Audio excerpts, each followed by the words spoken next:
तीन मछलियां। एक जलाशय में तीन मछलियां रहा करती थी, आलिया, दीपिका और करीना।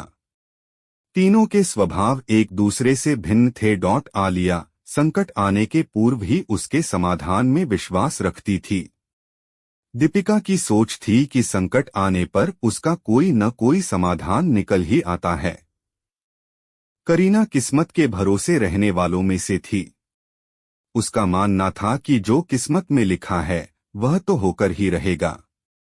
चाहे कितने ही प्रयत्न क्यों न कर लिए जाएं, उसे टाला नहीं जा सकता। तीनों मछलियां जिस जलाशय में रहती थीं, वह मुख्य नदी से जुड़ा हुआ था, किंतु घनी झाड़ियों से ढका होने के कारण सीधे दिखाई नहीं पड़ता था। यही कारण था कि वह अब तक मछुआरों की दृष्टि से बचा हुआ था। एक शाम मछुआरे नदी से मछलियां पकड़कर वापस लौट रहे थे। बहुत ही कम मछलियां हाथ आने के कारण वे उदास थे। तभी उनकी दृष्टि मछलीखोर पक्षियों पर पड़ी, जो नदी से लगी झाड़ियों के पीछे से उड़ते चले आ रहे थे। उन मछलीखोर पक्षियों की चोंच में मछलियां दबी हुई थी। यह देख मछुआरों को समझते देर न लगी कि झाड़ियों के पीछे नदी से लगा हुआ कोई जलाशय है। वे झाड़ियों के पार जाकर जलाशय के पास पहुंच गए। वे बहुत खुश थे। एक मछुआरा बोला, लगता है यह जलाशय मछलियों से भरा हुआ है। यहां से हम ढेर सारी मछलियां पकड़ पाएंगे। सही कह रहे हो भाई, लेकिन आज तो शाम घिर आई है। कल सुबह सुबह आकर यहां पर अपना जाल बिछाते हैं, दूसरे मछुआरे ने कहा। दूसरे दिन आने की योजना बनाकर मछुआरे वहां से चले गए। मछुआरों की बाईसडीसीसीवीसीते आलिया ने सुन ली। वह तुरंत दीपिका और करीना के पास पहुंची और बोली, कल मछुआरे जाल डालने इस जलाशय में आ रहे हैं। यहां रहना अब खतरे से खाली नहीं रह गया है।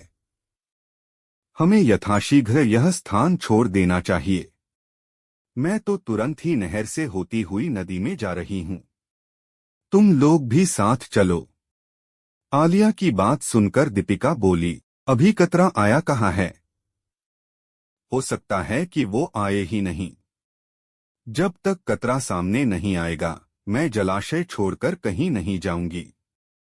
हो सकता है कि मछुआरों को मछलियों से भरा कोई दूसरा जलाशय मिल जाए और वे यहां आने का इरादा छोड़ दें। यदि वे आ भी गए तो ये भी संभव है कि मैं उनके जाल फंसू ही ना। करीना बोली, किस्मत के आगे क्या भला किसकी चली है? मछुआरों को आना होगा तो आएंगे और मुझे उनके जाल में फंसना होगा तो मैं फंसूंगी ही। मेरे कुछ भी करने से किस्मत का लिखा थोड़ी बदल जाएगा। आलिया ने अपनी योजना अनुसार वहां से प्रस्थान करना ही उचित समझा और वह तुरंत वहां से चली गई। दीपिका करीना जलाशय में ही रुकी रही। अगले दिन सुबह मछुआरे जाल लेकर आए और जलाशय में जाल फेंक दिया।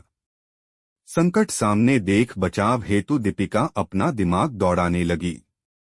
उसने इधर उधर देखा, किंतु उसे कोई खोखली जगह नहीं मिली जहां जाकर वह छुप सके। तभी उसे एक उदबिलाव की सड़ी हुई लाश पानी में तैरती हुई दिखाई पड़ी। वह उस लाश में घुस गई और उसकी सड़ांध अपने ऊपर लपेटकर बाहर आ गई। थोड़ी देर बाद वह एक मछुआरे के जाल में फंस गई। मछुआरे ने जब जाल बाहर निकाला और सारी मछलियों को जाल से एक किनारे पर उलट दिया, तब दीपिका सड़ांध लपेटे हुए मरी मछली की तरह जमीन पर पड़ी रही। उसमें कोई हलचल न देख मछुआरे ने उसे उठाकर सूंघा।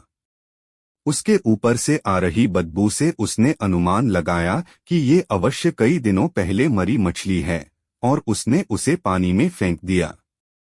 पानी में पहुंचते ही दीपिका तैरकर सुरक्षित स्थान पर चली गई। इस तरह बुद्धि का प्रयोग कर वह बच गई। वहीं दूसरे मछुआरे के जाल में फंसी करीना कुछ किए बिना किस्मत के भरोसे रही और अन्य मछलियों के साथ दम तोड़ दिया। इस कहानी से हमें यही सीख मिलती है कि किस्मत उसी का साथ देती है जो खुद का साथ देते हैं। किस्मत के भरोसे रहकर हाथ पर हाथ धरे बैठे रहने वालों का विनाश निश्चित है।